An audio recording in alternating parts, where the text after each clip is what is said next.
our channel. Today Bible verse in Tamil.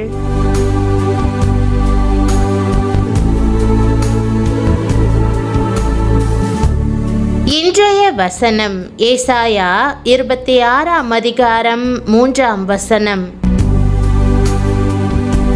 கிறிஸ்துவுக்குள் பிரியமானவர்களே, நம்முடைய ஆண்டவரும் இரட்சகருமான இயேசு கிறிஸ்துவின் வல்லமையுள்ள நாமத்தில் உங்களை வாழ்த்துகிறேன்.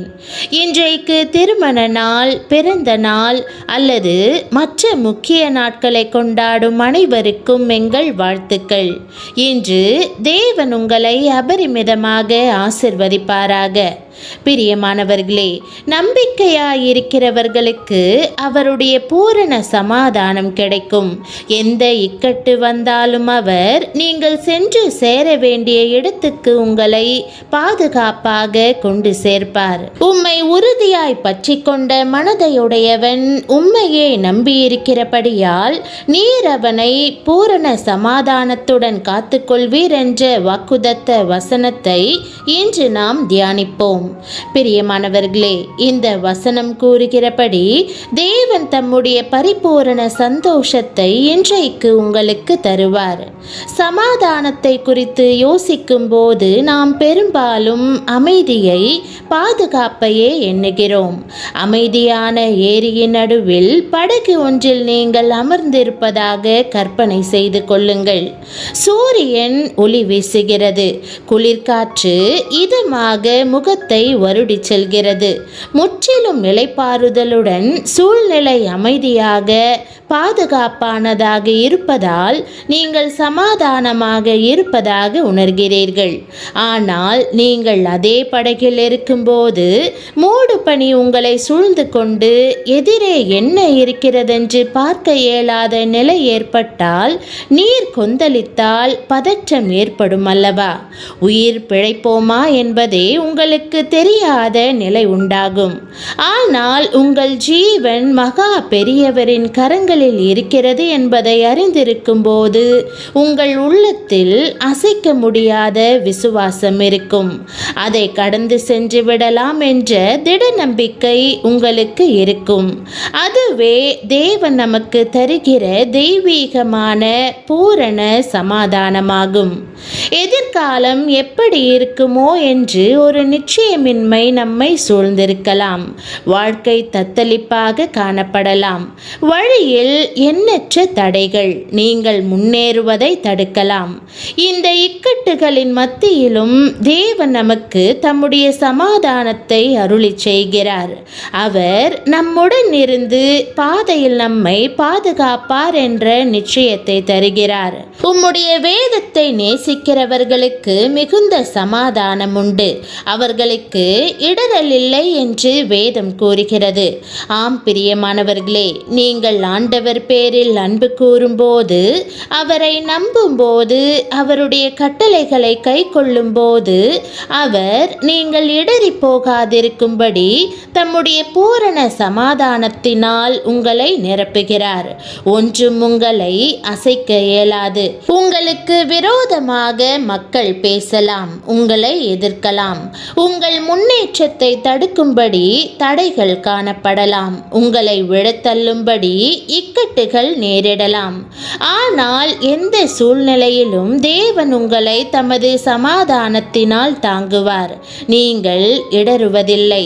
பயம் உங்களை மேற்கொள்ளாது. உங்கள் ஜீவன் தேவனுடைய கரங்களில் இருக்கிறது. அவர் நீங்கள் சென்று சேர வேண்டிய மறுகரைக்கு உங்களை பத்திரமாக கொண்டு சேர்ப்பார் என்ற நிச்சயம் உங்களுக்கு காணப்படும். உங்கள் பயணத்தில் அவர் உடனிருப்பார். வாழ்க்கையின் சில கட்டங்களில் நீங்கள் சோதனையான நேரங்களை கடந்து செல்ல நேரிடலாம். அந்த சோதனைகள் தொடர்ந்து வருமாயின் ஒரு காலகட்டத்திற்கு பிறகு தாங்க முடியாமல் சோர்வடைந்து அடுத்து என்ன செய்வதென்று தெரியாமல் திகைப்பீர்கள். ஆனால் ஆண்டவராகிய இயேசு கிறிஸ்துவின் அன்புக்குரிய சீஷர்கள் சோதனையின் மத்தியிலும் அவரோடு கூடவே நிலைத்திருந்தார்கள். நாமும் கூட சோதனைகள் மத்தியிலும் அவரில் உறுதியுடன் நிலைத்திருந்தால் உங்களை குறித்தும் அவர் மகிழ்ச்சி அடைவார்.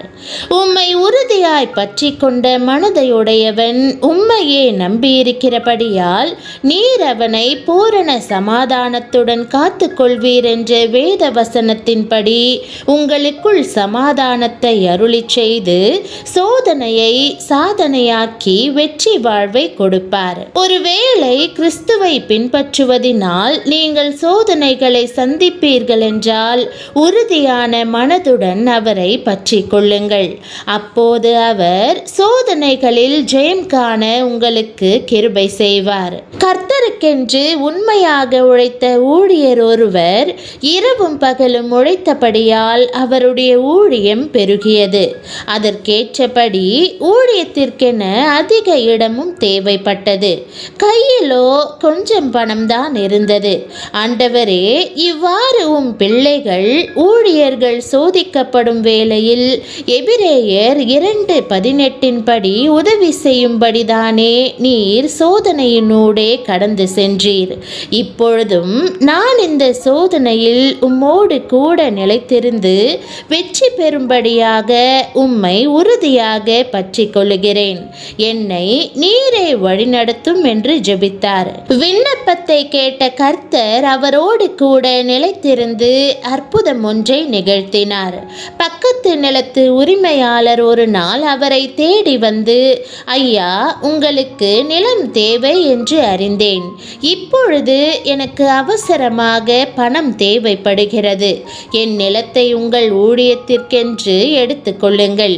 உங்களிடம் இருக்கிற கொஞ்சம் பணத்தையாவது என்னிடம் முன்பணமாக கொடுங்கள் என்றார். என்ன ஆச்சரியம்! தேவ கிருபையால் வெகு விரைவில் எல்லாவற்றையும் கட்டி எழுப்ப கர்த்தர் அவருக்கு உதவி செய்தார்.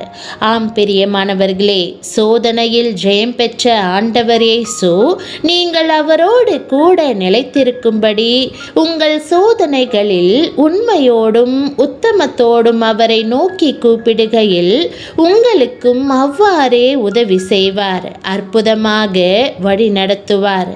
உன் முழு இருதயத்தோடும் கர்த்தரில் நம்பிக்கையாயிருந்து உன் வழிகளிலெல்லாம் அவரை நினைத்துக்கொள். அப்பொழுது அவர் உன் பாதைகளை செவ்வைப்படுத்துவார். ஆம், அவர் கோணலானவைகளை செவ்வையாக்குகிறவர். அவர் செவ்வையாக்க முடியாத காரியங்கள் என்று எதுவுமில்லை. கர்த்தரை பற்றி கொள்ளுங்கள், அவர் உங்களை ஆசிர்வதிப்பார். ஆகவே பிரியமானவர்களே, திடன் கொள்ளுங்கள். தேவன் உங்களோடு இருக்கிறார். அவர் உங்களை தமது சமாதானத்தினால் நிறைத்து வழி நடத்துவார். தேவனுடைய சமாதானத்திற்காக அவரை ஸ்தோத்தரிப்போம். இன்றைய நாள் முழுவதும் இந்த சமாதானம் நம்மை தாங்கும்படி ஆண்டவரிடம் கேட்போம். ஜெபம். அன்பின் ஆண்டவரே, நன்றியுள்ள இருதயத்துடன் உம் மண்டை வருகிறேன். இப்போது என் வாழ்க்கையை உம்முடைய பூரண சமாதானம் நிரப்புவதற்காக உமக்கு நன்றி செலுத்துகிறேன். ஆண்டவரே, உம்முடைய சமாதானம் உலகம் தரும் சமாதானம் போன்றது அல்ல. அது பூரணமானது, நித்தியமானது. என்னுடைய போராட்டங்களின் மத்தியிலும் உம்மை நான் நம்புகிறேன்.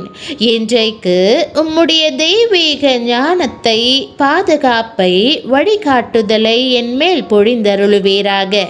நீரே ஆளுகை செய்கிறீர் என்பதை அறிந்து எல்லா இக்கட்டையும் எதிர்கொள்வதற்கு எனக்கு உதவி செய்யும்.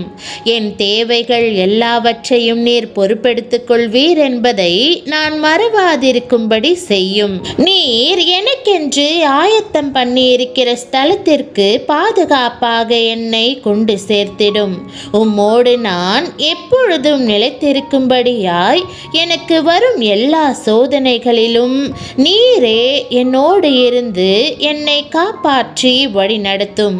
உம் சீஷர்களைப் போல உம்முடைய எல்லா நிலைமைகளிலும் நிலைத்திருக்கும் தெய்வீக கிருபையை எனது ஆவிக்குரிய வாழ்விலும் என்னை போல் வாஞ்சிக்கும் உம் பிள்ளைகள் அனைவர் வாழ்விலும் கிருபையாக தந்தருள வேண்டும் என்று மன்றாடுகிறேன்.